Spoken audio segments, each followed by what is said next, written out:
Il fut l'un des plus grands peintres impressionnistes et le musée d'Orsay lui rend un hommage exceptionnel à partir de ce mardi.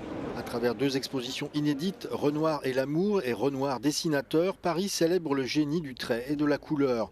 Parmi les pièces maîtresses de l'exposition, le déjeuner des canotiers, peint en 1881. La toile fait son retour à Paris. Très rarement prêtée, elle est habituellement exposée dans un musée à Washington et trouvera une place de choix parmi les autres chefs-d'œuvre de Renoir. Autre moment fort, ces trois toiles célèbres réunies, dont une rarissime issue d'une collection privée, trois couples qui dansent, décryptés par Paul Perrin, directeur de la conservation et des collections du musée d'Orsay.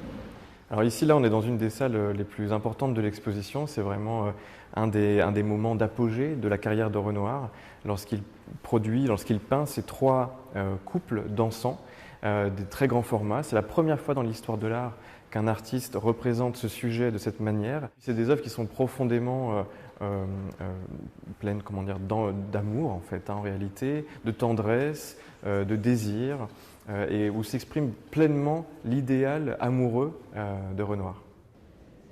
La seconde partie de l'exposition est consacrée au dessin d'Auguste Renoir, des travaux peu connus et surtout peu montrés au grand public, mais qui permettent aux visiteurs de constater qu'il en maîtrisait parfaitement toutes les techniques. On dévoile un pan totalement méconnu de son travail.